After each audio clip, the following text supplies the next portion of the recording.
এই ফুলের চাহিদা কিন্তু প্রচুর। হুম। চাহিদা প্রচুর। সব খাওয়ার সব দিকেই চাহিদা বেশি। যারা খায় তারা আরেকবার খাইতে চায়। টঙ্গুইল বিলপাড়ার সদা হাস্যময়ী গৃহবধূ মহিলা চাষি ছবি দেব শর্মা 2.5 বিঘা জমিতে আপেল ও আঙুর কুল চাষ করে বছরে 3 লাখ টাকা উপার্জন করে দেখিয়ে দিচ্ছে মহিলারাও কম কিসে। আসলে ইচ্ছে থাকলে অনেক কিছুই করা যায়। আমাদের হাতের সামনে অনেক কিছু থাকলেও আমরা সঠিক পরিকল্পনা নিয়ে এগোই না। মাঠের মাঠ পড়ে থাকে, অনেক রকম চাষাবাদ করা গেলেও সেটা করি না। কিন্তু উত্তর দিনাজপুর জেলার কালিয়াগঞ্জ ব্লকের ভান্ডার অঞ্চলের টঙ্গুইল বিলপাড়ার অল্প বয়সী এক গৃহবধূ সবাইকে অবাক করে দিয়ে বিগত 4 বছর ধরে টঙ্গুইল বিলপাড়ায় তার 2.5 বিঘা জমিতে 2 রকমের কুল চাষ করে, অর্থাৎ আঙুর কুল এবং আপেল কুল চাষ করে এলাকার মানুষদেরকে, বিশেষ করে মহিলাদেরকে অবাক করে দিয়েছে। রবিবার এক সাক্ষাৎকারে কালিয়াগঞ্জ ব্লকের টঙ্গুইল বিলপাড়ার বাড়ির সামনে যেতেই দেখা গেল একজন মহিলা কুল বাগানে বিভিন্ন রকমভাবে পরিচর্যা করছেন ওষুধপত্র কুল গাছে দিয়ে। গৃহবধূ ছবি দেব শর্মাকে প্রশ্ন করে জানা যায় তিনি বিগত 4 বছর ধরে এই কুল চাষ করে আসছেন। কেন করছেন তার উত্তরে ছবি দেব শর্মা জানালেন, পড়াশোনা শিখে কী লাভ, তার থেকে নিজের বাড়িতে জমি আছে, সেই জমিতে নিজের মাথায় নতুন নতুন পরিকল্পনা বের করে চাষাবাদ করছি। গত 4 বছর আগে মাথায় এসেছিল কুল চাষ করার। 2 রকমের কুল চাষ আমরা করে থাকি, একটি আঙুর কুল, অপরটি আপেল কুল।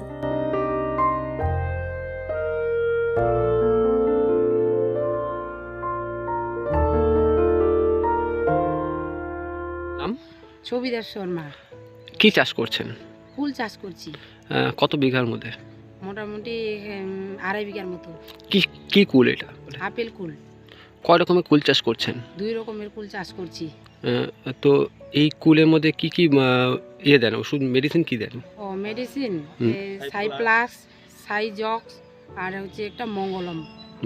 হ্যাঁ। তো এই কেমন চাহিদা দেখেন এই কুলের? এই ফুলের চাহিদা কিন্তু প্রচুর। হুম। চাহিদা প্রচুর।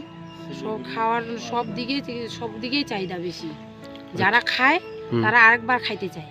আচ্ছা, কৃষি দপ্তর থেকে কোনো সুযোগ সুবিধা কি পেয়েছেন আপনারা? কৃষি দপ্তর থেকে কোনো সুযোগ সুবিধা আমরা পাইনি। আচ্ছা আচ্ছা আচ্ছা, কোন সার দেন এই কুলের মধ্যে? এখানে আমরা কোন সার দিই? প্রথমত আমরা মিক্সচারটা দিই। মিক্সচার দিয়ে ডিপি দিই, তারপর মিক্সচারটা দিই, তারপর জৈব সার দিই। জৈব সার দিয়ে তারপর ওটা প্রথমত ওরা পুঁতে নিয়ে নিই।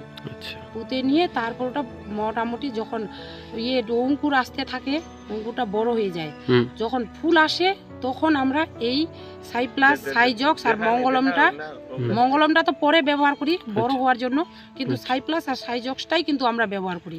আচ্ছা, এই বাগানে কে চাষ করে? আপনিই করেন? আমি করি, তাতে আমার স্বামী আছে, আমার একটা ভাসুর আছে, তারও পরিবারের সবাই আছে।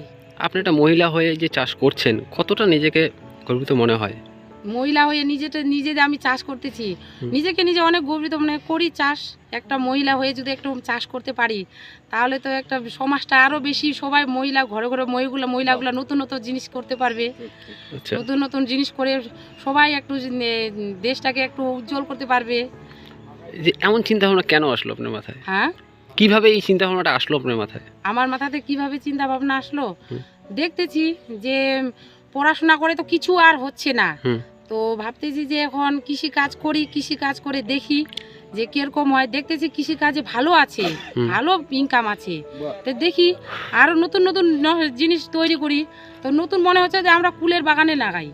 আচ্ছা, কত বছর ধরে আপনি চাষ করে আসছেন? মোটামুটি এবার থেকে 4 বছর হলো। 4 বছর হলো। কি কি চাষ করেন? এছাড়া কি কি চাষ করেন? আমাদের ভুট্টা আছে মোটামুটি